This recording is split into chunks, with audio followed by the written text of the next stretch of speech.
Judiciary Committee will come to order, and without objection, the chair is authorized to declare a recess at any time.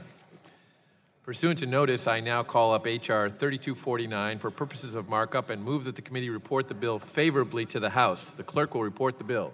H.R. 3249 to authorize the Project Safe Neighborhoods Grant Program and for other purposes. Without objection, the bill is considered as read and open for amendment at any time, and I'll begin by recognizing myself for an opening statement. For decades, gangs have been engaging in criminal activity ranging from drug distribution to prostitution to identity theft. As the severity and sophistication of their crimes increases, so does the threat to our nation's youth. Flagrant acts of violence intended to bolster gangs' reputability is often perpetuated by young recruits. The violence has a ruinous, lasting effect on communities across the United States.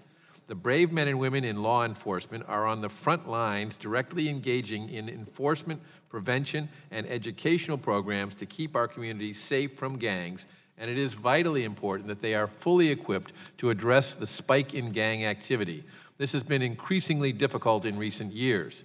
Access to grants is necessary to adequately fund task forces that counter gang activity. For instance, one of Virginia's regional gang task forces has been reduced from a budget of $3 million in 2012 to $325,000 today.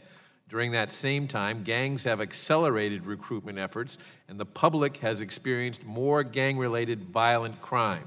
Working with members of the community, such as teachers, guidance counselors, and parents, law enforcement personnel are able to recognize at-risk youth and offer guidance on how to avoid getting involved in the first place. Project Safe Neighborhoods was established in 2001 as an initiative within the Department of Justice's Bureau of Justice Assistance.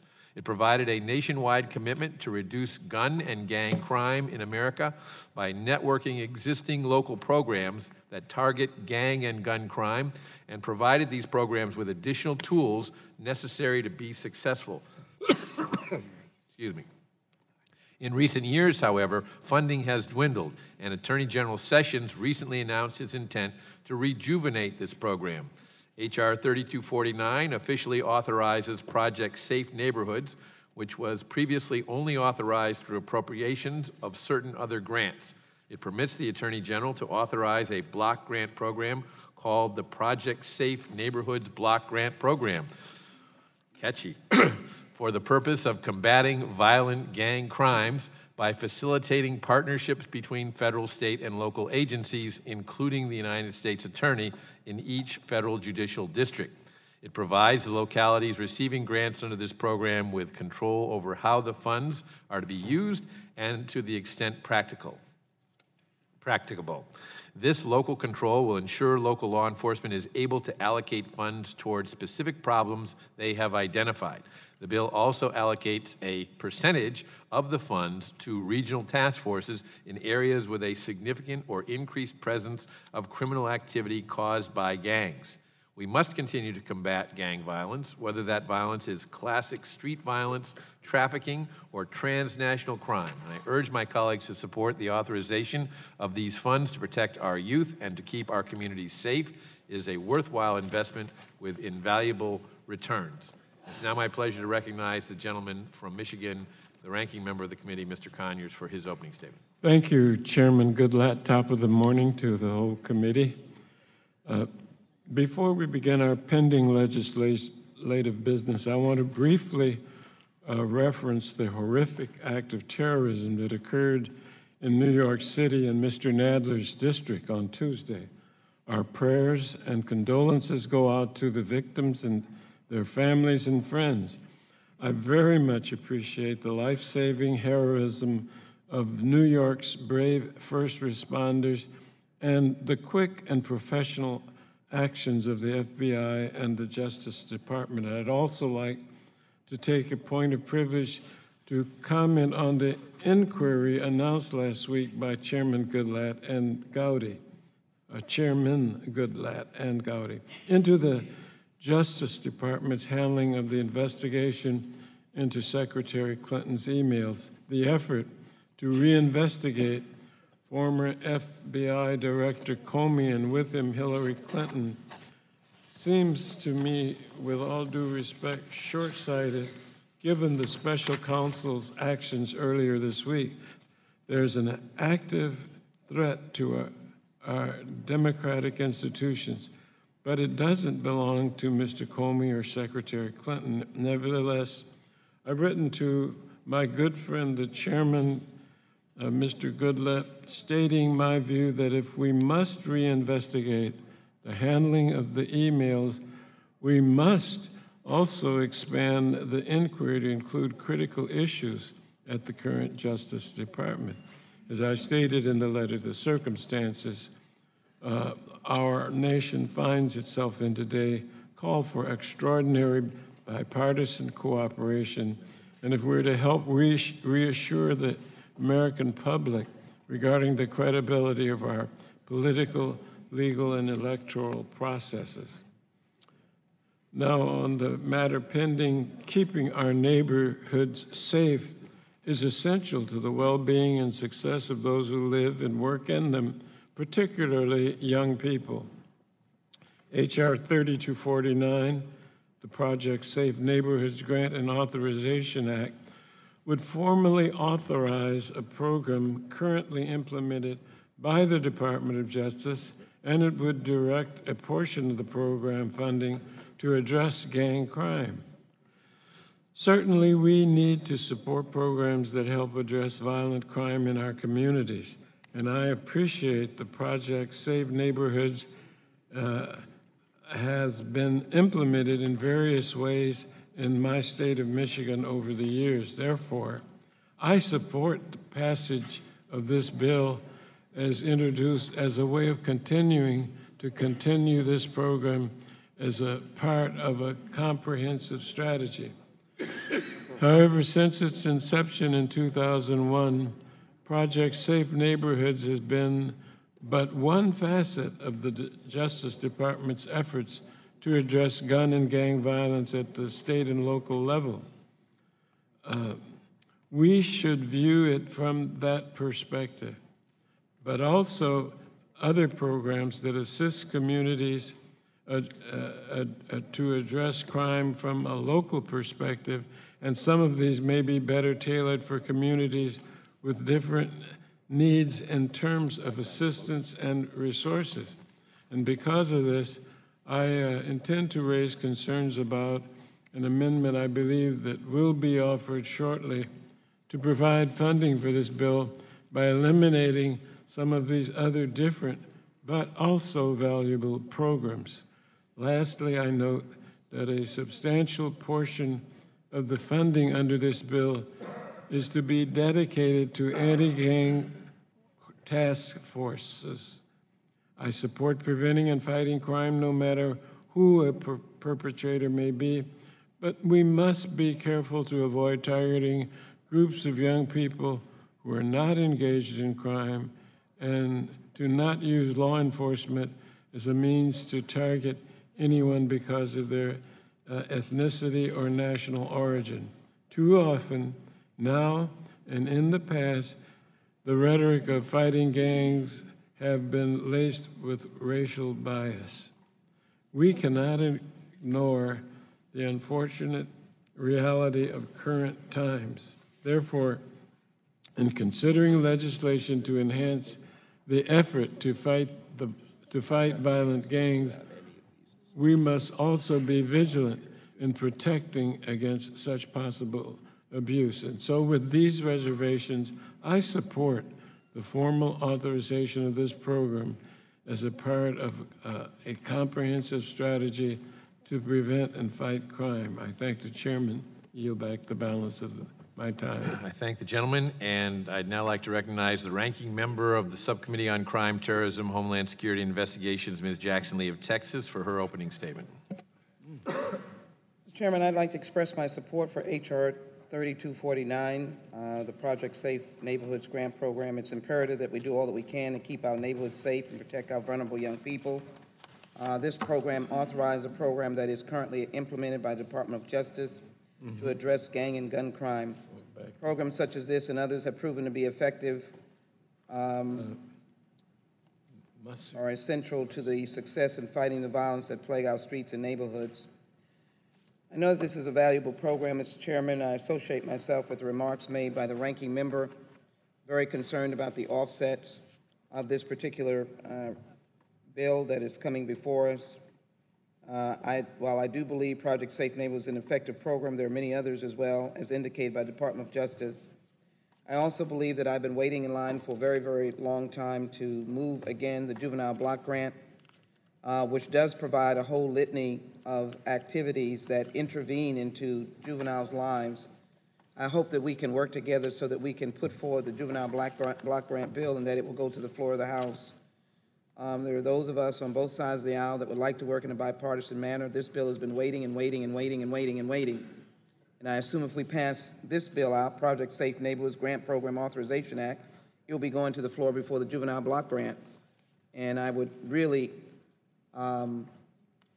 solicit and elicit and encourage the chairman and the members on the other side for us to move Democratic bills and to move this bill to the floor, which is in fact a bill that provides opportunities for many different groups in many different ways to provide intervention into the lives of young people. With that, I yield back my time. The gentlewoman yield. I'd be happy to yield. I thank the gentlewoman for her comments and for her championing juvenile justice reform legislation. And as she knows, I have worked with her in the past, and I share her desire to move expeditiously on those bills, and we look forward to working in a bipartisan way to accomplish that. So I thank the gentlewoman for mentioning that. And Mr. Chairman, if I might, on my time, I guess, well, if you would yield for just a second in response, thank you. And I'd like to begin setting up meetings for us to, even though we're at the end of the first year of this Congress, to be prepared to discuss these and even possibly have action before the end of the year on some of these vital bills. I look forward to our discussions with the ranking member. If the gentlewoman would yield further, I think it is never too soon to start those meetings, so I will ask my staff to coordinate with the ranking member of the full committee and subcommittee staff to accomplish that, and we can begin discussions on how to move forward. Thank you very much, Mr. Chairman. I yield back. Are there any amendments to H.R. 3249?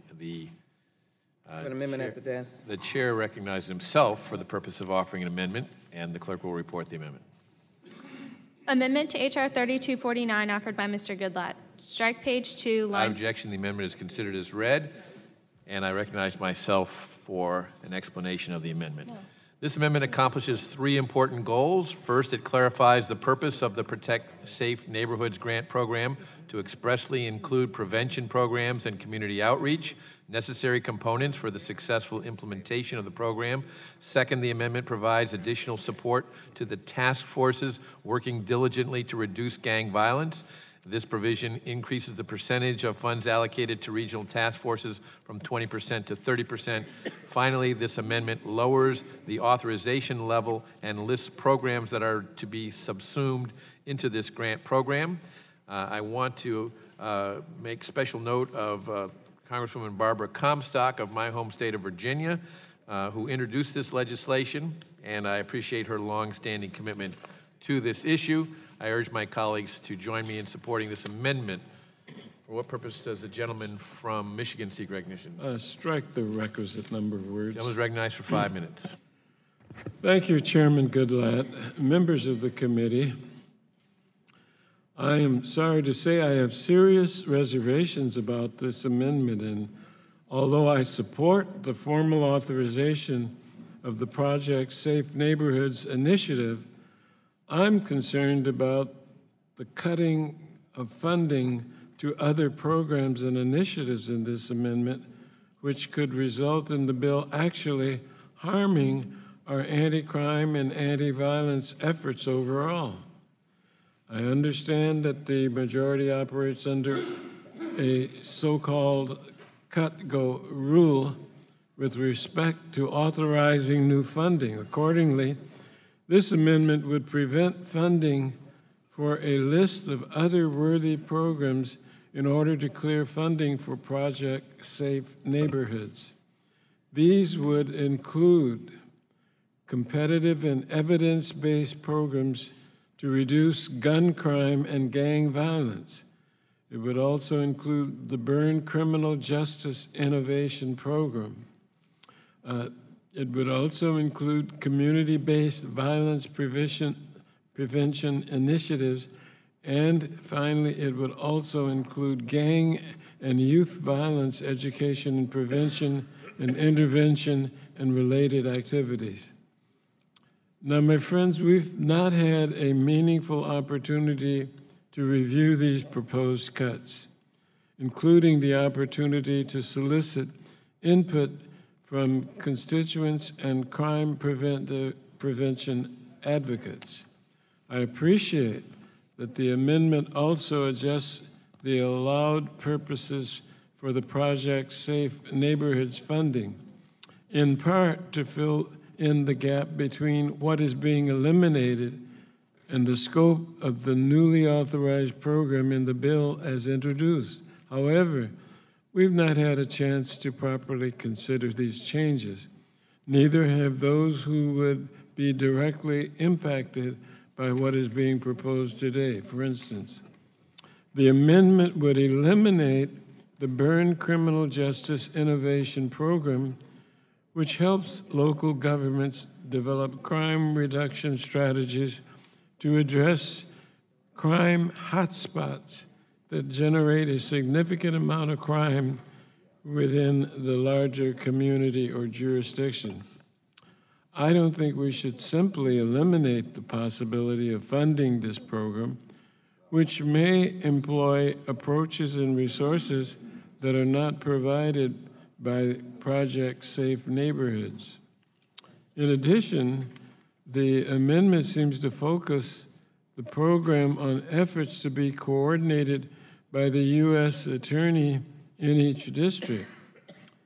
I believe our United States attorneys have an important role to play in fighting violent crime, but I'm concerned that the approach encouraged by this amendment is one that replaces funding that would be focused on the judgment of local officials in their efforts to fight local crime problems with one that is under greater federal influence and control. To conclude, I appreciate efforts to expand our tools to fight crime in our communities, but I oppose eliminating or restricting funding for the other programs as listed in this amendment. And therefore, reluctantly, I must oppose the amendment and ask that those that agree with me on the committee do the same. Thank you, Mr. Chairman.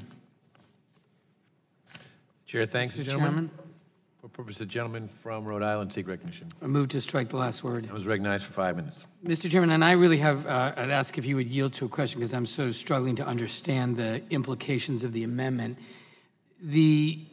Does this committee have the ability to effectively prevent the Congress from authorizing funds for competitive and evidence-based programs to reduce gun crime and gang violence, the Byrne program, community-based violence prevention initiatives, or gang and youth violence? It seems to me the Appropriations Committee or other would be allowed to do that anyway. Like, can the Judiciary Committee actually limit the ability of the Congress to appropriate funding? With the gentleman, the way the process is supposed to work, it doesn't always work that way in the Appropriations Committee, but they are supposed to appropriate on programs that are authorized by the authorizing committees. This committee is the committee of primary jurisdiction for this legislation. So the answer is yes, we can alter what programs are authorized for the appropriators to appropriate money on. We do get into instances where they attempt to legislate on appropriations bills, and we attempt to protect the committee's jurisdiction and primacy on the issue.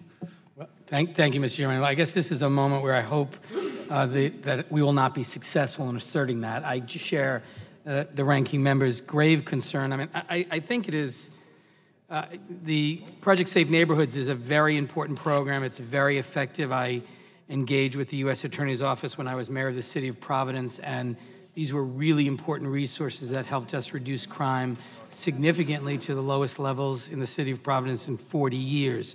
So this is a really important program. It's important that we authorize it. But I think it's a big mistake to, as a part of this, to limit funds being devoted to competitive and evidence-based programs to reduce gun crime and gang violence. The Edward Byrne Memorial Criminal Justice Innovation Program, another extraordinarily effective program, and to community-based violence prevention initiatives or gang and youth violence education, prevention, and intervention and related activities. It seems to me we ought to be ensuring that we have flexibility to appropriate as necessary additional resources for all of those very important initiatives and programs that have been not only evidence-based but successful. And so I would strongly urge my colleagues to oppose this amendment that really ties the hands of the Congress of the United States to make these very important investments as Congress deems necessary, and to support the underlying bill. Would the gentleman yield? Of course. I thank the gentleman for yielding. First of all, the funds are tight, and so we're trying to use those funds as efficiently as possible. My amendment appropriately consolidates the underlying programs in accordance with the Department of Justice, which administers all these programs, recommendation. Streamlining overlapping and duplicative programs is a goal this committee has been pursuing for many years, and rather than spending $30 million each year on these 4 overlapping programs, this bill consolidates the programs into a single program and front-loads the authorization for appropriations. The bill complies with the House's cut-go requirements, and I think that rather than hurting the efforts that these 4 programs pursue, it will actually help it because it's going to make it more efficient and direct the funds in a manner that will reach more people than the current 4 overlapping. Thank you, Mr. Chairman. We're claiming my time. If it were simply that we were trying to avoid duplication, I would certainly not object to that. I think no one would. I think the problem is the broad terms of this amendment cover much more than any duplication, but cover additional programs as well that focus on very, very important issues that we have a responsibility to properly resource that help to keep our communities safe and free from gun violence and important prevention work. I do have to say, Mr. Chairman, with all due respect, it's sort of ironic to hear you utter the words, funds are tight, on the very day the Republicans will release a tax plan to give a $1.5 trillion tax cut to the richest people in this country that will significantly allow huge tax cuts for people who don't need them, haven't asked for them, and to pay for those will require deep cuts in Medicare, Medicaid, Pell Grants, transportation funding, all the things that are necessary to keep our communities prosperous, safe. And so the notion that we should nickel and dime public safety initiatives and gang prevention work and work that is critical to keeping our communities safe because funds are tight, the cruel irony of that today feels particularly obvious to me, and I urge my colleagues to reject this amendment and support the underlying bill without the amendment. With that, I yield back. Well, what purpose does the gentlewoman from Texas seek recognition? I have an amendment to the amendment at the desk. The clerk will report the amendment to the amendment, although they're not sure they have it.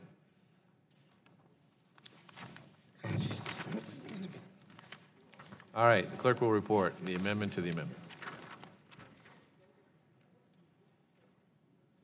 Amendment to the amendment to H.R. 3249 offered by Ms. Jackson Lee of Texas. Page 2. Without objection, the amendment is considered as read, and the gentlewoman is recognized for 5 minutes on her amendment. Mr. Chairman, I know there are good intentions at this table, and we have worked collaboratively on issues dealing with criminal justice and the diminishing of the mandatory minimums, which we hope that we will reach a conclusion, the reform of the federal prison system, and the whole litany of responsibilities for the juvenile justice system. As you well know, I've engaged in this system. I've visited juvenile detention centers, and I do believe that our best investment is where we can intervene to prevent actions by juveniles and others. And so there is value in training that the Project Safe Neighborhoods engages in, of training 400 law enforcement and prevention personnel in 4 separate tracks of instruction, which my Southern District of Texas participated in, co-hosted by Anti-Gang Training in Houston. But at the same time, as I heard you explain, the consolidation still is a diminishing of funding for very viable programs involving the competitive and evidence-based programs to reduce gun violence, or gun crimes, and gang violence. The heinous acts of the perpetrator in Las Vegas, 58 innocent citizens dead. That is gun crime. And I've heard my Republican friends say, let's enforce the laws, the gun laws. Well, consolidating these programs, even though we've got our back against the wall, is not constructive. My amendment eliminates this provision. The Edwin Byrne Memorial Criminal Justice Innovation Program, I'm often listening to law enforcement advocating, don't cut the Edward Byrne Memorial Criminal Justice Program, which in fact generates innovation and helps with hotspots that generate a significant amount of crime within the larger community. And the innovation of the Edward Byrne programs use community-based strategies that aim to prevent and control violent crime, drug abuse, and gang activity in designated high-crime neighborhoods, and I can assure you that many of us represent a vast number of wonderful areas and neighborhoods, but some do have a higher level of crime. Equally, the community-based violence prevention initiatives are likewise programs that adopt a comprehensive public health approach that investigates the causes of youth violence and implements a community-based strategy to prevent youth violence. Children's brains are not developed till they're 25. They are most susceptible to intervention and programs and role models and people telling them there's a different way to do or to lead their life. They look forward to those institutions that can substitute for gangs and gang-violent neighborhoods. And so I would ask my colleagues to recognize that even though we support this particular legislation, Project Safe Neighborhoods Grant Program, I would argue that our back should not be against the wall when it comes to dealing with our young people. They are our todays and our tomorrows. And I'd ask my colleagues to support the Jackson Lee Amendment, for us to support this legislation, the underlying legislation, without the diminishing of four very vital programs that involved reducing gun violence, the Edward Byrne Memorial Program, community-based violence prevention, and gang and youth violence education, prevention, and intervention, and related activities. This clearly is a roadmap for the lack of success of our young people as opposed to the success. Let's put them first, not the approach of nickel and diming their lives. So I ask my colleagues to support the Jackson Lee Amendment. I yield back. Chair thanks the gentlewoman, recognizes himself in opposition to the amendment. I thank the gentlewoman for her concern about this, but what her amendment accomplishes is to eliminate the offsets to this program, and we have to have offsets if we're going to proceed to reauthorize the program. Secondly, this amendment does not touch the Byrne Memorial Justice Assistance Grant Program. And finally, I know that the gentlewoman is concerned about making sure that the purpose areas in the areas that we're offsetting are allowed to move forward under the new program, and we share her interest in that, and we're happy to work with her to make sure that language is clarifying in that regard. But I cannot support this amendment because it defeats the purpose of the legislation. For purposes, the gentleman from Tennessee seek recognition. Strike the last word. Gentleman's recognized for 5 minutes. If the chair would yield, in the papers we've got, it says outreach, and it says Project Safe Neighborhood includes both national and local outreach, and it goes on to say that as a service, conduct a public service advertising campaign against gun violence, whereas locally districts were encouraged to send a deterrent message to would-be criminals stressing hard time for gun crime. Is there any place we can see that that has shown to be an effective deterrent to tell criminals they're going to get hard time for gun crime? Yeah, absolutely. Project Exile, which is a program that was utilized in Richmond, Virginia, had a dramatic impact on using guns in the commission of crimes. Well, was it just an advertisement that said hard time for gun crime, or was it more than that? It was more than that, but letting people know that that's the consequence of their actions is an important part of effectively stopping people from using weapons in crimes. Well, and I'd be happy to yield to the, oh, you have the time, so. Yeah, it may be, but I find it. From Florida who is a former sheriff. We had this program in Memphis, and what it had basically was, it was an advertisement for the DA. They had their name on it, and it said, you know, he's telling you hard time for gun crime. I don't believe criminals, particularly criminals who are going to use guns and maybe kill somebody, are concerned about hard time for gun crime because they're committing a capital offense often. And I'd yield to the gentleman from Florida for his expertise and how he thinks this is really effective. Thank you, gentlemen, for yielding. In Jacksonville, Florida, we had Project Safe Streets, which was a See It, Say It, Stop It initiative for gun crime. And specifically, it was a lot of outreach to educate the public on gun crime in general, and to get the public to partner with local law enforcement to go after those who were carrying guns illegally. And I can tell you we had tremendous success, which was then followed up by both state and federal prosecutors.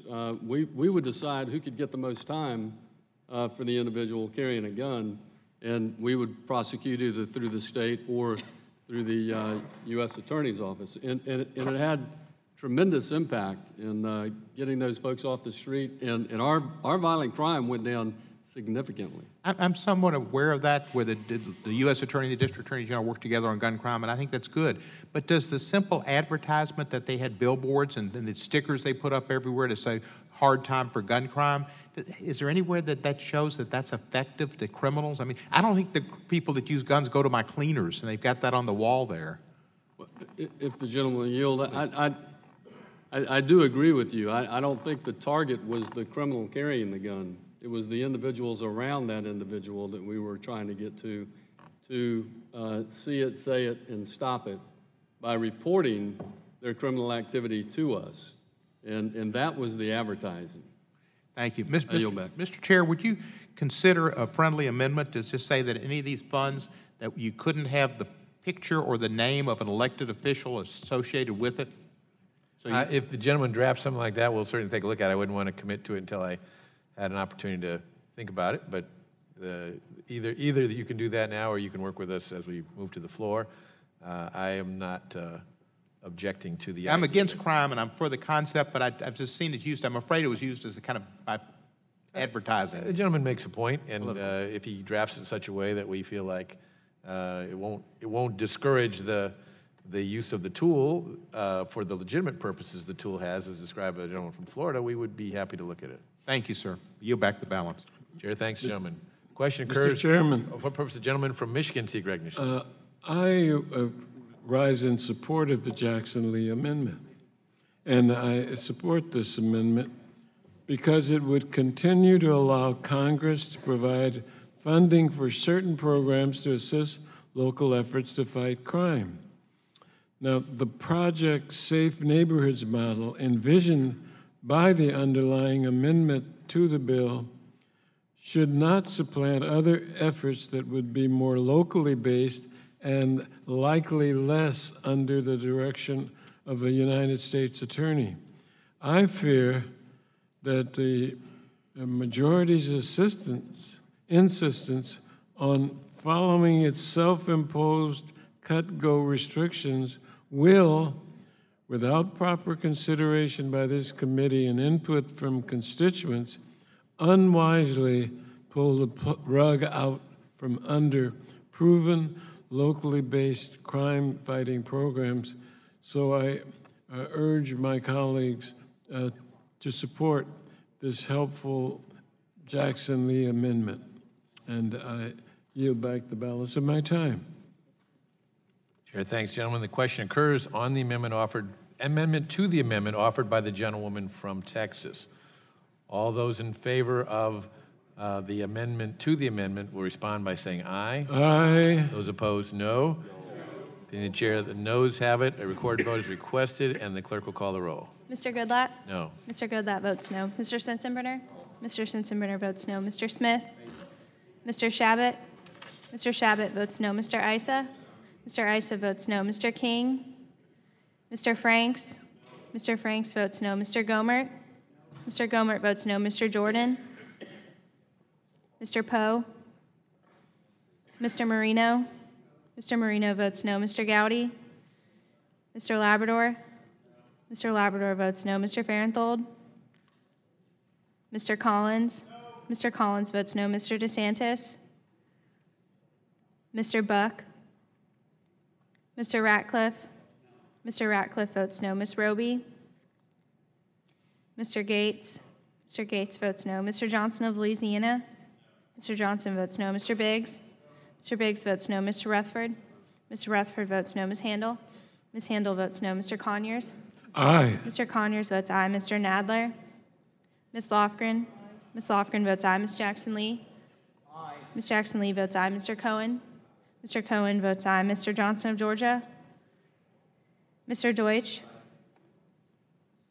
Mr. Deutsch votes aye. Mr. Gutierrez? Ms. Bass? Ms. Bass votes aye. Mr. Richmond? Mr. Jeffries? Mr. Cicilline? Mr. Cicilline votes aye. Mr. Swalwell?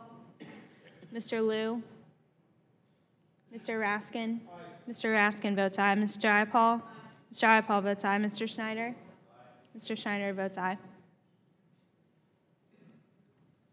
The gentleman from Colorado. Mr. Buck votes no.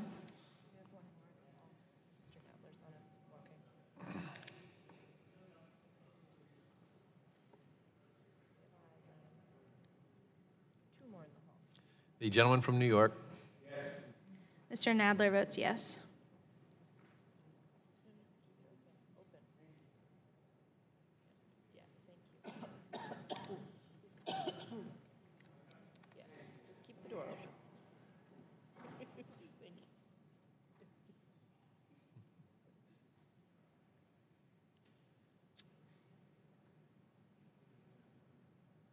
The gentlewoman from Texas has already voted. The gentleman from Georgia.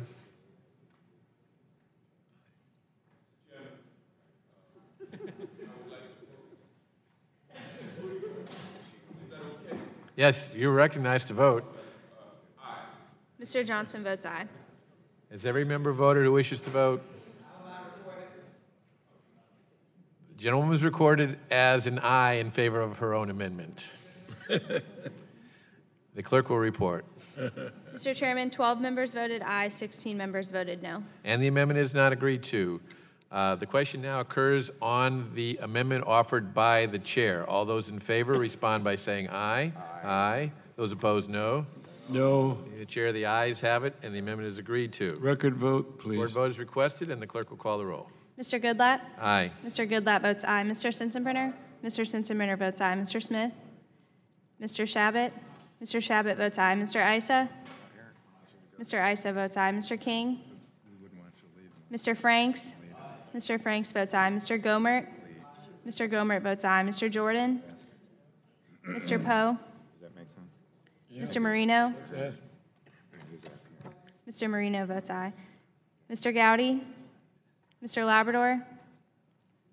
Mr. Labrador votes aye. Mr. Farenthold? Mr. Collins? Mr. Collins votes aye. Mr. DeSantis? Mr. Buck? Mr. Buck votes aye. Mr. Ratcliffe? Mr. Ratcliffe votes yes. Ms. Roby? Mr. Gates? Mr. Gates votes aye. Mr. Johnson of Louisiana? Mr. Johnson votes aye. Mr. Biggs? Mr. Rutherford? Mr. Rutherford votes aye. Ms. Handel? Ms. Handel votes yes. Mr. Conyers? No. Mr. Conyers votes no. Mr. Nadler? No. Mr. Nadler votes no. Ms. Lofgren? Ms. Lofgren votes no. Ms. Jackson Lee?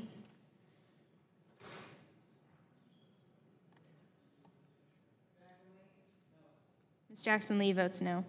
Mr. Cohen? Mr. Cohen votes no. Mr. Johnson of Georgia? Mr. Deutsch? Mr. Deutsch votes no. Mr. Gutierrez? Ms. Bass? Mr. Richmond?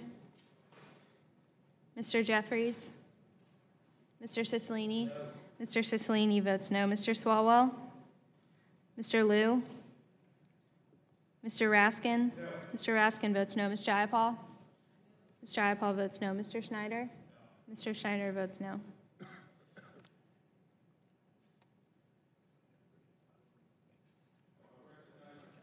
You are indeed.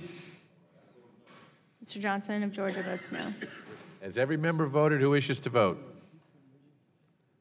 The clerk will report.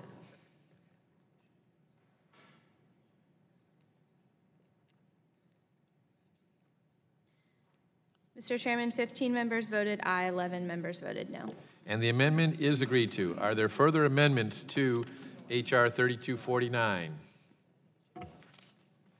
A reporting quorum being present, the question is on the motion to report the bill H.R. 3249 as amended favorably to the House. Those in favor will respond by saying aye. Aye.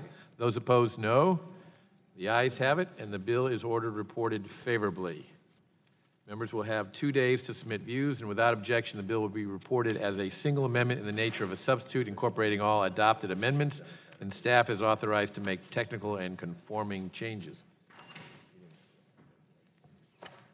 Pursuant to notice, I now call up H.R. 1730 for purposes of markup and move that the committee report the bill favorably to the House. The clerk will report the bill. H.R. 1730 to amend Title 18 United States Code to provide for the protection of community centers with a religious affiliation and for other purposes. Without objection, the bill is considered as read and open for amendment at any time, and I'll begin by recognizing myself for an opening statement. Freedom in the exercise of religion is a fundamental right that our founding fathers chose to place as the first recognized right in our Bill of Rights. In his farewell address to the nation, George Washington stated, quote, "Of all the dispositions and habits which lead to political prosperity, religion and morality are indispensable supports." He continued, "And let us with caution indulge the supposition that morality can be maintained without religion.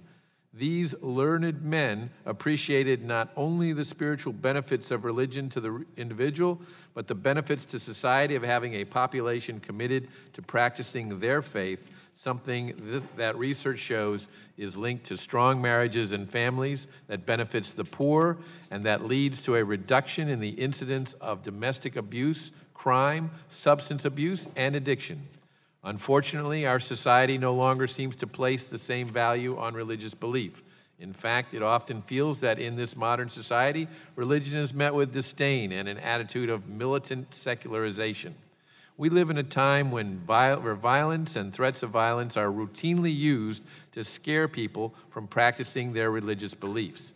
Between January and March of this year alone, there were over 100 bomb threats called into Jewish community centers.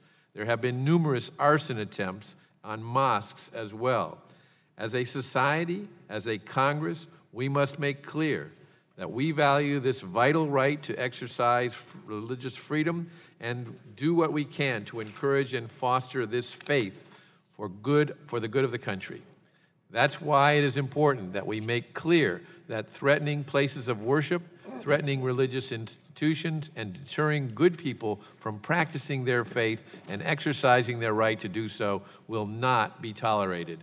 H.R. 1730, the Protecting Religiously Affiliated Institutions Act of 2017, sends that important message. This bill clarifies that federal law prohibits threats toward religious institutions and that the protection extends beyond places of worship to places such as religiously affiliated community centers. Specifically, the legislation ensures that federal law will prohibit threats to property such as bomb threats, provided the threat is so serious that it obstructs an individual's ability to exercise their right to practice their religion. This bill applies to the property of any religious institution, whether it be Christian, Jewish, Muslim, or other. In Matthew chapter 18, verse 20, Jesus tells his disciples, "Where 2 or 3 are gathered in my name, there am I in their midst." Community gathering, whether it be for worship, for socializing, for volunteer functions, is an important component to any religion and, more broadly, to a healthy and prosperous nation. We must ensure these types of institutions are protected and recognize their vital function in our society.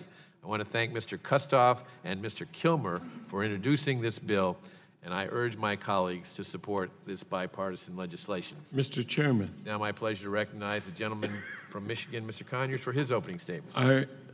I rise in support of the amendment because religious freedom and religious tolerance are fundamental principles on which our great nation was founded, and as a result, we must be ever vigilant against efforts to obstruct the free exercise of religious belief, and that's why I support H.R. 1730, which strengthens the current criminal code prohibition against damaging religious property to obstruct the free exercise of such rights. This legislation is particularly timely given the recent upsurge in bomb threats, hate crimes, and vandalism committed against communities of faith. More than 150 bomb threats were made against Jewish community centers in the first quarter of this year alone, and beginning late last year and continuing into this year, threatening letters were sent to mosques across the United States with an alarming number of arsons and vandalism committed against mosques. Sadly, this type of violence and threats against faith centers is not new to our country. For example, African American churches were vandalized, firebombed, and burned with frequency, you may recall, during the struggle for civil rights in the 1960s. Then in the 1990s, there was a resurgence of arsons committed against African American churches. And as a result, Congress passed the Church Arson Prevention Act in 1996, making clear that such behavior would not be tolerated. Yet, here we are again, unfortunately. I'll address the substance of the bill more fully in connection with the substitute amendment that we will consider shortly, but it's fitting that we now improve upon the existing statute and reinforce our laws against violence motivated by hate and bigotry. The First Amendment guarantees every American the right to freely practice their religion of choice or to practice no religion at all. While some may disagree with the religious practices of others, what they may not do is use physical obstruction, force, or threats of force to deny others their right to worship. No American should ever have to choose between their faith and their safety. And I thank the chairman and others on the committee on both sides of the aisle for their contribution to this legislation. And I look forward to consideration of the amendment in the nature of a substitute, which I intend to support, and also support the adoption of this bill as amended. I thank the chair and I yield back any time that may be remaining. The chair thanks the gentleman and now recognizes the ranking member of the subcommittee on crime, terrorism, homeland security investigations. She's not here. We'll make sure her statement is made a part of the record. And now the question is, are there amendments to H.R. 1730? The chair recognizes himself for the purpose of offering an amendment, and the clerk will report the amendment. Amendment in the nature of a substitute to H.R. 1730 offered by Mr. Goodlatte. Strike all after the enacting clause. Without objection, the amendment is considered as read, and the chair recognizes himself to explain the amendment. This amendment makes several changes to the underlying bill. First, rather than adding the language about threats to property in subsection A1, it correctly places the language in subsection A2 that prohibits force and threats of force that intentionally obstruct any person in the enjoyment of that person's free exercise of religious beliefs.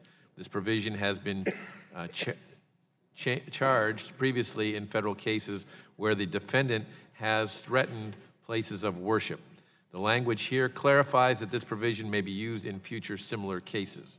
The amendment also places the penalty for damage or destruction of property at a maximum of 3 years where the damage was caused by fire or explosives. Finally, it changes the short title to accurately reflect that this applies to property of all religious institutions, no matter what that religion may be. I urge my colleagues to support this amendment. Mr. Chairman. I'm happy to yield to the gentleman from Michigan for his statement about the amendment. Mr. Chairman, I strongly support this amendment and ask unanimous consent to put my statement in the record and to yield back the balance of my time. The Chair thanks the gentleman for his support and his brevity. It's a twofer. The question occurs on the amendment offered by the Chair. All those in favor respond by saying aye. Aye. Those opposed, no. The ayes have it. The amendment is agreed to. Are there any further amendments to H.R. 1730?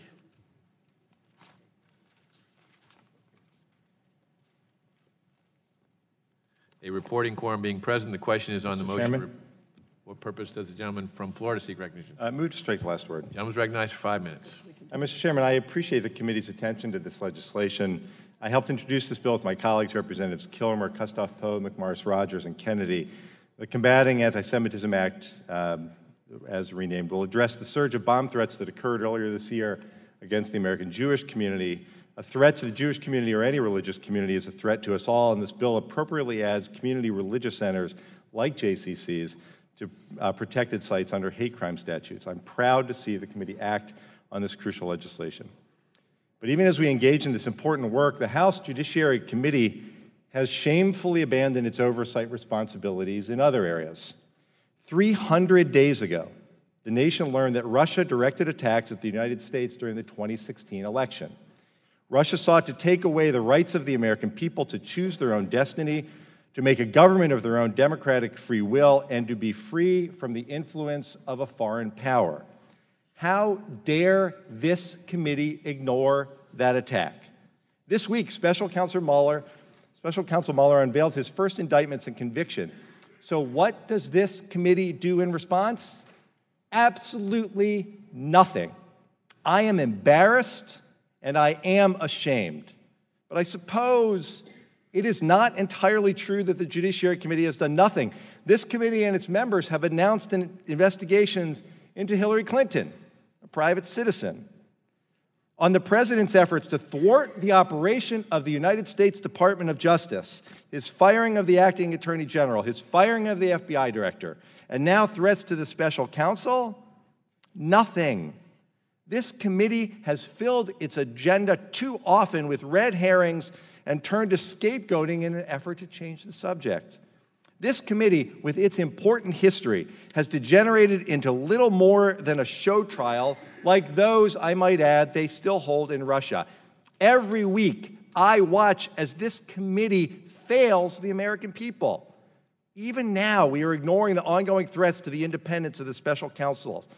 Instead of investigating, this committee's inaction gives sanctuary to those who would seek to obstruct justice. As members of Congress, we swear an oath to protect and defend the United States Constitution. It seems that some have chosen to prioritize a different oath, an oath to their own political party. As a member of this committee, Congresswoman Barbara Jordan of Texas said at the start of President Nixon's impeachment proceedings, and I quote, "I am not going to sit here and be an idle spectator to the diminution, the subversion, the destruction of the Constitution."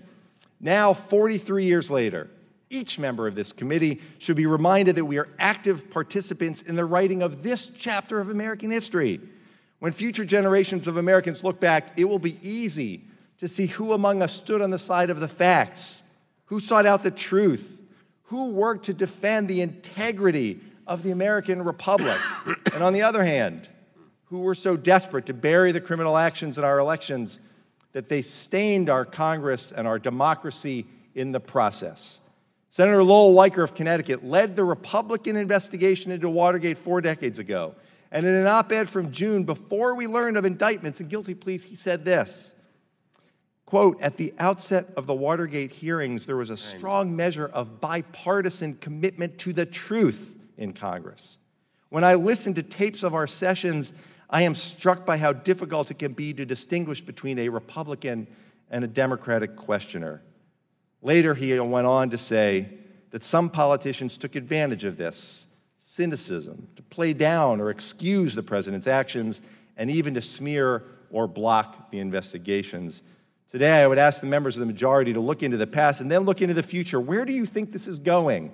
Witnesses are cooperating. Guilty pleas and indictments have been secured. My colleagues, at this critical moment in our history, will you let cynicism continue to strangle the work of this committee, or will you join in the search for truth? I yield back. Mr. Chairman. First, the gentleman from Wisconsin seek recognition. Move to strike the last word. Gentleman's recognized for 5 minutes. Mr. Chairman, I'll be brief. It doesn't take much of a reading of the Constitution to show that Congress cannot prosecute anybody. There is a special counsel that has been appointed.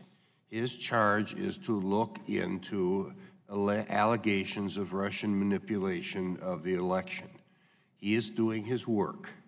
Now, in the past week or so, it has been disclosed that the Democrat National Committee, laundered over $9 million through the general counsel of the Clinton campaign's law firm to pay Fusion GPS, and that the dossier that came about as a result of that, ended up having some dirt on candidate Trump.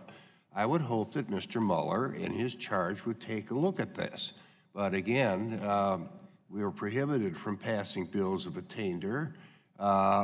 We should be prohibited in obstructing what the special counsel is doing. And we should not have a media show where there will be requests for immunity by witnesses in order to get their testimony on the record. And I would just remind my colleagues here that it was the immunity that was given during the Iran-Contra media event 30 years ago that ended up getting John Poindexter and Oliver North off the hook, because the special counsel ended up using immunized testimony in a criminal trial. We ought to cool it, and I hope all of the members would recognize that, and I yield back. Mr. Chairman, would the gentleman yield for just a moment? I yield to the gentleman. I thank the gentleman for yielding, and I would just, a helpful amendment to what the gentleman said is that as far as that dossier, a very questionable dossier considering the sources and the statements and everything else, it alleged dirt on Trump. There are allegations and maybe complete fabrications. So just... Thank you, and I yield back. The chair would point out to the members that a substitute amendment has been adopted and there is no further debate on this bill. So you'll have to save it. A reporting quorum being present. Mr. Chairman, I wanted to comment on the bill, if I may. The substitute has been adopted. People have had the opportunity to comment that the rules did not contemplate. We're not going to go any further. Mr. Chairman, you just recognized Mr. Sensenbrenner. I recognized two people, and we're stopping right there. There'll be more bills here, so I expect we're going to hear more things. A reporting quorum being present, the question is on the motion to report the bill H.R. 1730 as amended favorably to the House. Those in favor will respond by saying aye. Aye. Those opposed, no. The ayes have it, and the bill is ordered reported favorably. Members will have 2 days to submit views, and without objection, the bill will be reported as a single amendment in the nature of a substitute incorporating all adopted amendments, and staff is authorized to make technical and conforming changes. Pursuant to notice, I now call up H.R. 3317 for purposes of markup and move that the committee report the bill favorably to the House. The clerk will report the bill. H.R. 3317, to amend Title 18 United States Code to increase the penalty for female genital mutilation and for other purposes. Without objection, the bill is considered as read and open for amendment at any time, and I'll begin by recognizing myself for an opening statement. The Stopping Abusive Female Exploitation, or SAFE Act, addresses the internationally recognized human rights violation of female genital mutilation, FGM, Alarmingly, FGM has grown in prevalence in the United States over the past 2 decades. According to the Center for Disease Control, approximately 500,000 women and girls in the United States have undergone the procedure or are at risk of having it inflicted upon them.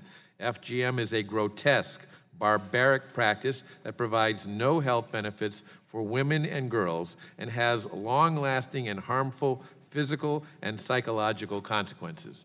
Under current law, FGM is rightly a federal crime. However, despite its ongoing occurrence in the United States, it has never been prosecuted until this year. In the first case of its kind, federal charges for committing FGM have been filed against 2 Michigan doctors for performing FGM on 2 7-year-old girls. The current penalty is insufficient, however, and does not reflect the barbaric and medieval nature of the crime. That is why we are considering the SAFE Act today. This legislation enhances the statutory maximum penalty for FGM operations from 5 to 15 years. Furthermore, it expresses the sense of Congress that states should enact laws that require healthcare professionals, teachers, and other school employees to report instances of suspected FGM to local law enforcement agencies. The criminals committing this horrific act against small children are not doctors, they are butchers, and state medical licensing boards should act accordingly. This committee's core mission is to protect the health and well-being of our citizens, and this legislation is in furtherance of that mission. As a father and grandfather, I can think of no more important work than protecting our children from those who seek to do them harm. I commend Representative Dave Trott, an alumnus of this committee, and Representative Carolyn Maloney for introducing the SAFE Act and for their tireless efforts on behalf of FGM victims. And I urge my colleagues to support this important legislation. Mr. Chairman. Now my pleasure to recognize the ranking member of the committee, Mr. Conyers, for his opening statement. Well, I support the bill completely. I commend you for your statement. I agree with it. And I would ask unanimous consent to put my statement in the record along with yours. Without objection, it will be made a part of the record. Thank you. For purpose, the gentleman from New York seek recognition. Strike the last word. The gentleman is recognized for 5 minutes. Thank you, Mr. Chairman. This is an excellent bill. I commend its sponsors. I commend you for scheduling it, and I urge everyone to vote for it. I also commend the chairman for his realism, for the realism of his remarks a few minutes ago, pointing out that that likely in the next bill or two, some of the discussion that Mr. Deutsch started would continue, and indeed it will. I want to make a couple of comments in this respect. Number one, 2 comments really. Number one, talking about that dossier and who paid for it is a total red herring and irrelevancy. Originally, it started being paid, GPS Fusion or whoever did it was originally paid by a Republican donor who didn't like Mr. Trump, who was supporting some other candidate. When it became clear that Mr. Trump was going to win the Republican nomination, he stopped, and it was picked up by Democratic sources who continued to do it, and I think it was the DNC. In any event, there was nothing wrong with when the Republican donor, who I think it was Mr. Singer, did it. There was nothing wrong with when the Democrats did it. There's nothing wrong with paying for opposition research. The question with regard to that dossier is not who paid for it, because it doesn't matter who paid for it as long as it's properly reported. What matters is it true? Are the allegations within it true or not? So far, some of those allegations have been verified. Many have not yet been. I'm not aware that any has been definitely disproven, but maybe some will be. The question is, as I said, not who paid for it, which is a total red herring, because every campaign pays for opposition research, and there's no reason that the Democrats shouldn't have paid for it. There's no reason that some rival Republican campaign shouldn't have paid for it. It's legal, it's fine, it's normally done. The question is are the allegations, are the assertions in it true or not? And we will see. But the red herring about who paid for it is irrelevant. Secondly, what is not irrelevant is that the electoral process was sought to be subverted by a hostile foreign power, namely Russia. People in the United States cooperated with that. Obviously, people in the Trump campaign, we now know, were interested in cooperating, at least to some extent. They wanted dirt on Hillary. They were eager to accept dirt on Hillary, as they put it, from the Russian government. Whether that actually happened or not remains to be seen. But the point is, there was an active attempt by the Russians to subvert our election. There was at least some cooperation from some people within the Trump campaign. We'll see how far that went. But it is this committee's and jurisdiction to look into some of this, regardless of criminal charges. Mr. Mueller is pursuing criminal charges. And maybe people committed, well, obviously some people probably committed crimes, and we'll see who they are and what happens. But our charge is not crimes. Our charge is protecting the integrity of American democracy, protecting the integrity of the FBI, protecting the integrity of the Justice Department. And clearly things happened in the Justice Department and in the FBI. The firing of Mr. Comey, Mr. Trump said because of the Russian thing, which may or may not have amounted to the criminal charge of obstruction of justice, but were clearly improper. And it is this committee's jurisdiction, which we have absolutely ignored, to have oversight over the conduct of the FBI and over the Justice Department, among others. And in this grave crisis for American democracy, and it is a grave crisis for American democracy, where people in this country, who is a different question, but people in this country clearly worked with, maybe even if just the people from WikiLeaks, but many people in this country clearly, worked with agents of a hostile foreign power to subvert an election, to support one candidate over another. The use of the internet, which is also partially under the jurisdiction of this committee, was used clearly by the Russians with fake ads, with fake news stories, with all kinds of things. I think the figure was that fake stuff on Facebook started by the Russians was seen by 126 million Americans. Now, nobody knows. Obviously, no one can ever know whether all this affected the result of the election. Maybe it did, maybe it didn't. That's not the point. The point is our election process was attacked, it was subverted, and we have to make sure that we have protections in place so it doesn't happen again, and that is the job of this committee, the jurisdiction of this committee, and we are very shamefully ignoring it. And I think that is Mr. Deutsch's complaint, that is my complaint. Regardless of the actions of the special prosecutor in looking at crimes, our job is not to look at crimes, it's to protect the integrity of the democratic process with a small d in the United States. And we are not doing that, and that is a shame, and we ought to do it. I yield back. Mr. Chairman. This is the gentleman from Wisconsin, seek recognition. Strike the last. Gentleman is recognized for 5 minutes. Mr. Chairman, I think it's very interesting listening to the flow of complaints that we've heard from the other side of the aisle. First, the committee was accused of wasting time, and looking into the matters relating to Mrs. Clinton. And this came out after the revelation that there was money that was laundered through her general counsel's law firm to pay for Fusion GPS. Now, I think the American people ought to know if there were any of those deleted emails that had anything to do with this transaction. Now we're hearing that, well, this is, legitimate opposition research. Now, on one thing, I think that hearing that opposition research against Republicans is just fine, but trying to follow the money is a terrible waste of time. I would urge my colleagues on the other side to at least be kind of consistent in their complaints, rather than having a different standard for opposition research against Republicans and how money was laundered through Mr. Elias's law firm, in order to try to get that dossier, which I admit an anti-Trump Republican was trying to get, and decided to cut off the money once Mr. Trump had the delegates to win the Republican nomination. And I yield back. The gentleman yield. I yield. I thank the gentleman for yielding. First of all, I appreciate very much the gentleman's remarks, but I want to point out to the gentleman from New York, the gentleman from Florida, and others that this committee is hardly ignoring this issue.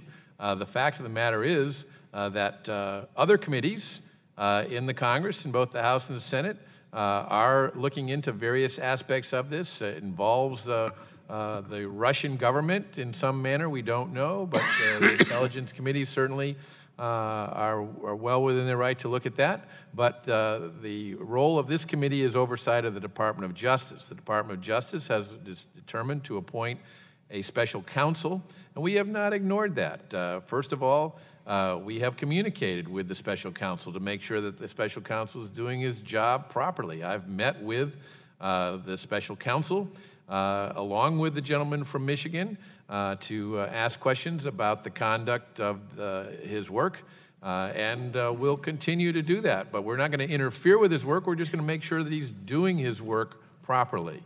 Secondly, there are questions about what the special counsel is investigating, and perhaps rightfully he is not going to disclose all that information in the middle of an investigation, so he has to meet with the Deputy Attorney General of the United States because the Attorney General has recused himself from this investigation. And again, Mr. Conyers and I met with the Deputy Attorney General to ask questions.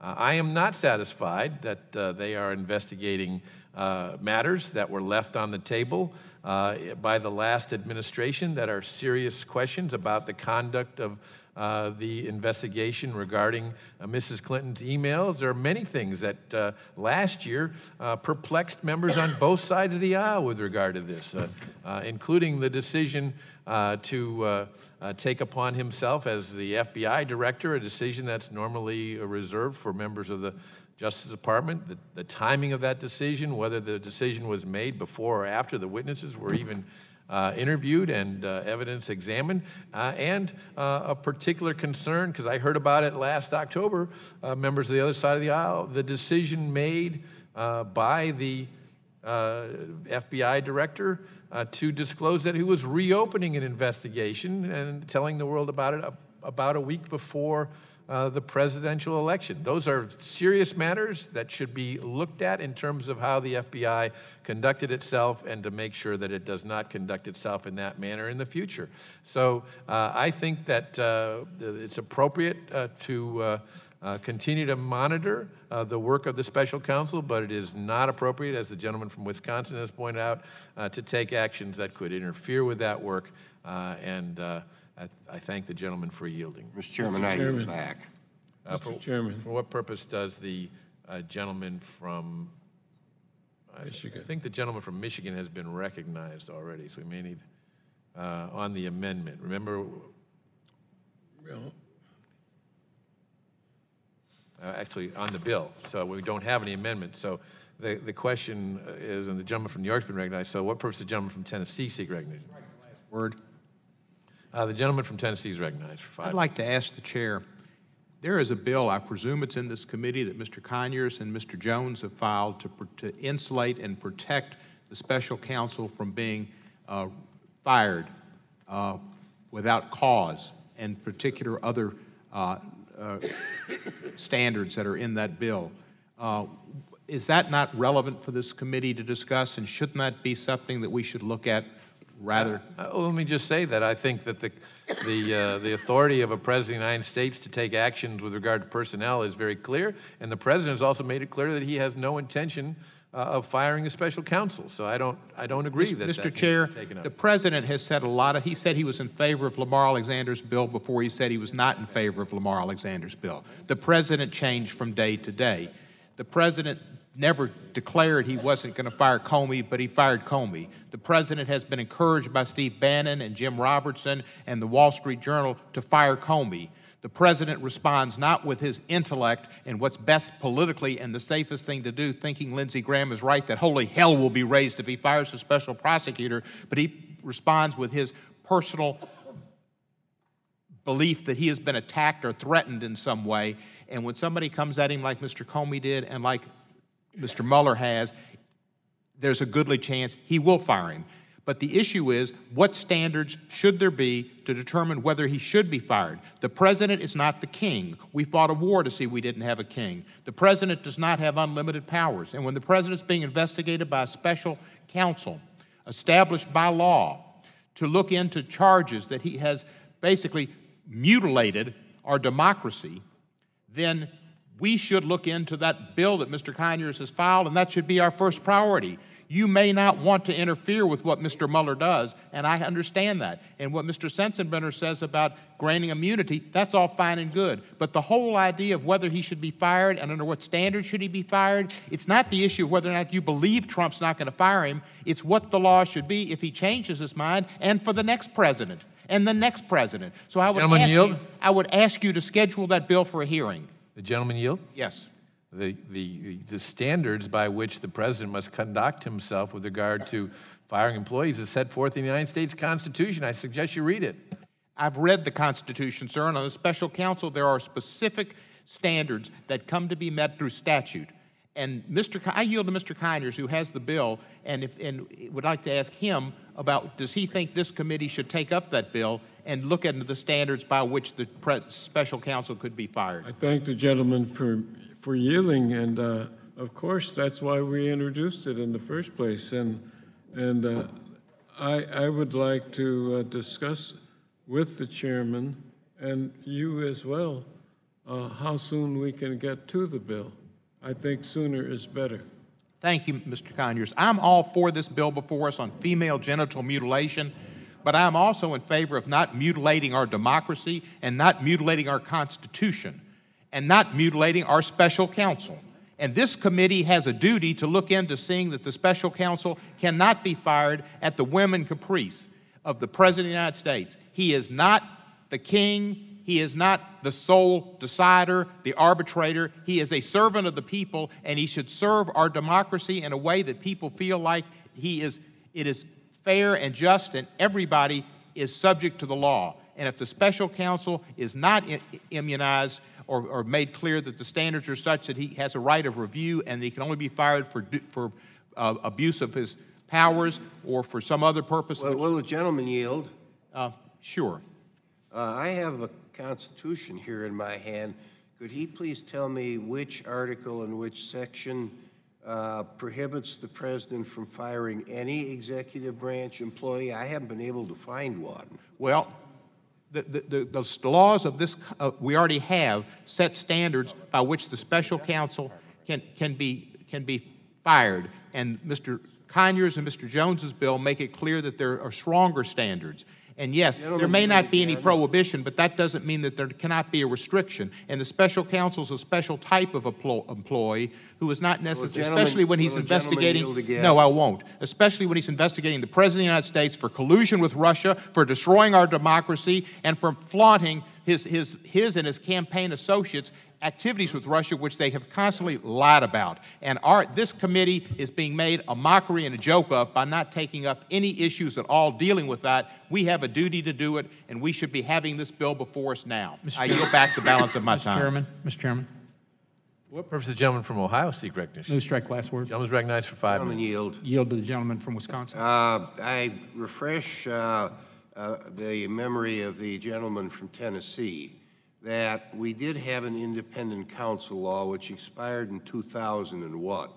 You know, that did have a court appoint an independent counsel and set the parameters of an independent counsel's investigation. That law was extended several times. It was terminated largely as a result of excesses that were done by Kenneth Starr during his investigation of President Clinton. I yield back to the gentleman from Ohio. And I would, again, just say, I'll just yield back. Never mind. Yield back. Mr. Chairman. For what purpose does the gentleman from Rhode Island seek recognition? I move to strike the last Gentleman is recognized for 5 minutes. Thank you, Mr. Chairman. I want to thank the gentleman from Florida for his eloquent words. And sadly, the comments of so many of my colleagues on the other side of the aisle have proved the validity of his eloquent arguments. The notion that other committees are doing their job, well, hooray for them, we ought to be doing our job. And it certainly doesn't absolve the Judiciary Committee of our critical oversight responsibilities that the Intelligence Committees or the Senate Judiciary Committee are doing their jobs. I'd say to the gentleman from Wisconsin, the statute he can look to is 18 U.S.C. 1512 through 1505, which are the obstruction of justice statutes. The President of the United States is not free to fire any employees if it's done to obstruct justice. This committee has oversight responsibilities. The evidence is growing that a foreign government interfered with the presidential election. They did so by buying advertising, by advocating, by generating false stories. The list goes on. And now we're seeing growing evidence that there was an attempt, at least, to collude with the Trump campaign. We just heard some imaginary story about the DNC money laundering. We have actual indictments that allege that a jury has found probable cause to believe that the president's campaign chair engaged in money laundering as a result of work he did for a foreign government that money laundering continued while he was a campaign manager for President of the United States.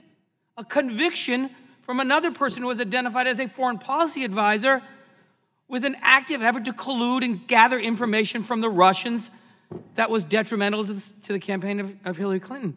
It's hard to imagine what exactly will it take for this committee to begin some of its oversight responsibilities. It is, in fact, embarrassing when I go home to Rhode Island and people say, well, you're on the Judiciary Committee. What are you doing about this? And I have to say, nothing. We're trying, but we don't have colleagues on the other side of the aisle who will demonstrate any courage to take on this issue of a foreign government interfering with our democracy. That shouldn't be a Republican or a Democratic issue. This should be an American issue. We should all care about this. We've tried in every way that we can. We've written 18 letters to the chairman of this committee, dating back to November of 2016, requesting information in a variety of different areas, particularly with respect to our oversight responsibilities. 18 letters. We've done 5 resolutions of inquiry in an effort to try to bring attention and raise the conscience of this committee of our responsibilities to examine these issues without success. We've introduced legislation that focuses on ways to protect the integrity of our democracy and provide meaningful oversight at the Department of Justice and the FBI, and we can't get a hearing. What will it take for this committee to begin to fulfill our responsibilities to protect our democracy and to make sure that never again will the Russians or any other foreign adversary meddle in our elections? I'm happy to have a fight every day, a lively debate with Republicans about important public policy issues in this country and about the direction we should take on many important issues. I don't have any interest in having to fight the Russians. And so with that, Mr. Chairman, I yield to the gentleman from New York. Thank the gentleman from New York. I just want to make a couple of quick points. Number one, the gentleman from Wisconsin referred to laundering money. Laundering money is only laundering money when you're dealing with an improper, illegal object. If A decides that B should cooperate with him in paying for legal opposition research, that's not laundering money. That's perfectly legal and okay. On the other hand, if Donald Trump Jr. Agrees with the Russians to give their opposition research, they're a foreign power. It is illegal for a foreign power or any foreign national to give something of value for an American campaign. Opposition research is certainly something of value. If money was passed, that would be money laundering. But the difference is paying for opposition research is perfectly okay. Colluding with a foreign power for information is not okay, nor is colluding with a foreign power, and this hasn't been proven yet. But clearly, our intelligence agencies tell us the Russians hacked the DNC, stole the emails. Those emails were then given to WikiLeaks and leaked. All of that was done with the object of helping Mr. Trump. If anybody in the Trump campaign participated in that was a crime. But the point is, talking about money laundering with the GPS fusion thing is a red herring. And the other point is, all of this is a threat to American democracy when a foreign power gets involved, when it subverts perhaps the FBI, when the president fires someone in the FBI because they're looking into this. That is a subversion of our democracy. And there's a fundamental legal principle going way back to Anglo-Saxon law. No man may be a judge in his own case. That will have to limit certain presidential and other powers because we have to get to the bottom of these things, and there has to be real justice done. And this committee has a responsibility for oversight to see that all the institutions under its jurisdiction are working properly when faced with the subversion of democracy and subversion of an election by a foreign power. We are not doing that. That is shameful. We ought to be doing it.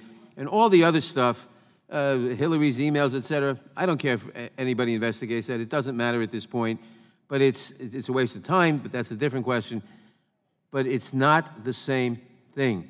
Here we are talking about an attempt to subvert an American election by a foreign power, clearly with the agreement of some people in the campaign of the winning candidate, maybe with more participation. That remains to be seen. But we're not just talking about crimes. That's up to the special prosecutor. We're talking about systemic misconduct, systemic subversion of Facebook and Twitter and all these things. And that's what we ought to be looking into to protect our democracy and to protect our elections. And we are woefully failing at that responsibility. I yield back. Question, are there any amendments to H.R. 3317? A reporting quorum being present, the question is on the motion to report the bill H.R. 3317 favorably to the House. Those in favor will say aye. Aye. Those opposed, no. The ayes have it, and the bill is ordered reported favorably. Members will have 2 days to submit views.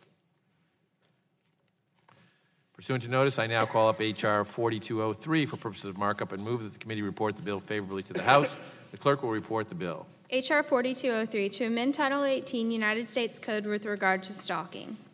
Without objection, the bill is considered as read and open for amendment at any time, and I'll begin by recognizing myself for an opening statement. Every year, about 7.5 million people are stalked in the United States. Of these victims, 11% have been stalked for 5 years or more, and 46% experience at least one unwanted contact per week. The impact of stalking victims is significant. Many of them fear what a stalker will do or feel vulnerable and isolated because no one understands why they are afraid. Stalking even causes 1 in 8 persons to skip work and 1 in 7 to move out of fear, and increases the prevalence of anxiety, insomnia, and depression among victims. Among these victims, predators disproportionately target children, knowing that they are susceptible to stalking. These children commonly report the same feelings that adult victims have: fear and concern for their safety. But unlike adults, children may find greater difficulty in reporting a predator that is stalking them or finding a way to escape harassment. We must take further action to protect children and promote their safety. While most states have criminal laws to prohibit stalking, the Federal Criminal Code also contains provisions to punish the most egregious forms of stalking when that conduct crosses state lines. For example, it is a federal crime for an individual to stalk someone by crossing state lines with the intent to kill or seriously injure that individual. However, the federal code does not have additional penalties when the victim is a child. To further protect children from these crimes, H.R. 4203, the Combat Online Predators Act, enhances the federal penalty for stalking victims under the age of 18 years by increasing the maximum term of imprisonment by 5 years when the victim is a minor. It also directs the Department of Justice to evaluate federal, tribal, state, and local efforts to enforce stalking laws and identify the best practices for enforcing these laws. With this bill, we can further deter stalking and learn the best ways to protect the most vulnerable Americans from harm. I urge my colleagues to support H.R. 4203. It's now my pleasure to recognize the ranking member of the committee, Mr. Conyers, for his opening statement. Mr. Chairman and members of the committee, the Combat Online Predators Act seeks to address the greater harm that can be inflicted on young victims of stalking, and it does it by increasing by 5 years the maximum penalties for stalking offenses committed against victims under the age of 18. And I support this legislation without reservation because it provides a reasonable means of protecting our young people from stalking, whether online or in person. It also helps ensure that these vulnerable individuals are shielded from the potentially devastating and long-term physical and mental scars that stalking can inflict, and it punishes those who seek to do them harm. The increased maximum penalty for offenses committed against minors is a sensible modification of the stalking statute because children and adolescents are, in many respects, among the most vulnerable of our population. Although this measure raises the maximum penalty, sentencing judges will still have the ability to determine the appropriate sentence, deciding whether or not a more severe punishment is warranted after reviewing the facts in each case. And I thank the chairman for bringing this important legislation to the committee for consideration. I support this thoughtful and measured response to a very serious issue, and I urge my colleagues to support this measure, and I yield back the balance of my time. Chair thanks the gentleman. Are there any amendments to H.R. 4203? For purpose, the gentleman from Ohio seek recognition. Mr. Chairman, I have an amendment at the desk. The clerk will report the amendment. Amendment to H.R. 4203 offered by I'd ask Mr. unanimous Shabbat. consent that the amendment be considered as read. Without objection, the amendment will be considered as read, and the gentleman is recognized for 5 minutes on his amendment. Thank you very much, Mr. Chairman. I'll be brief. First, I strongly support this amendment, this not only amendment, but the legislation, the underlying legislation. Stalking is a very significant, severe problem in this country, and it adversely impacts far too many people. And with this amendment, I'm proposing two small technical changes. First, the amendment fixes the conforming amendment language in this bill by striking the language which inadvertently placed it in the interstate domestic violence section, and it would place it in the stalking statute where it belongs. Second, the amendment allows DOJ to create a freestanding one-time report on stalking laws and best practices. This change will assure the report on stalking will not go unnoticed as part of the Attorney General's larger annual report. It is time that we examine these stalking laws and assure that they are being used efficiently and effectively, and I would like to thank Mr. Fitzpatrick for introducing this bill and his leadership on this issue, and I would urge my colleagues to support this amendment, and I would yield back. Chair thanks the gentleman. For purpose, the gentleman from Michigan seeks recognition. Chairman, I rise in support of the amendment. This amendment makes two changes to the language of the bill. The bill currently contains a conforming amendment that would apply a 5-year increase to the maximum penalty under Section 2261 of Title 18, the Interstate Domestic Violence Statute.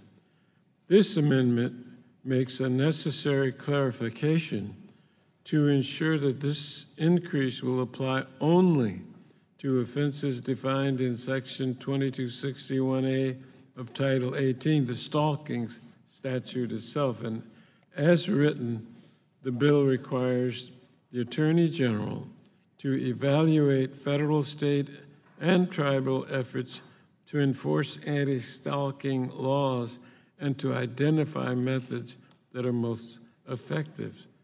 The amendment makes this a one-time report, and so I urge support of the clarifying changes to the bill on all of the members of the committee. I yield back the ballot. Would the gentleman yield? Yes, sir. I very much thank the gentleman for yielding. I thank him for his support. In fact, I want to thank all of the members on both sides of the aisle, not only on this committee, but off the committee, who have supported this important initiative. And I especially want to single out the gentleman from Pennsylvania, Mr. Fitzpatrick, who is the chief sponsor of the legislation. So I thank the gentleman, and again, encourage everybody to support the amendment and the underlying bill. I yield back the balance of my time. Thank you, Mr. Conyers. Question occurs on the amendment offered by the gentleman from Ohio. All those in favor respond by saying aye. Aye. Those opposed, no. The ayes have it, and the amendment is agreed to. Are there further amendments to H.R. 4203? I don't think so. A reporting quorum being present, the question is on the motion to report the bill H.R. 4203 as amended favorably to the House. Those in favor will respond by saying aye. Aye. Those opposed, no. The ayes have it, and the bill is ordered reported favorably. Members will have 2 days to submit views, and without objection, the bill will be reported as a single amendment in the nature of a substitute, incorporating all adopted amendments, and staff is authorized to make technical and conforming changes. This concludes our business for the committee for today, and I thank all the members for attending, and the markup is adjourned. Thank you. Good hearing.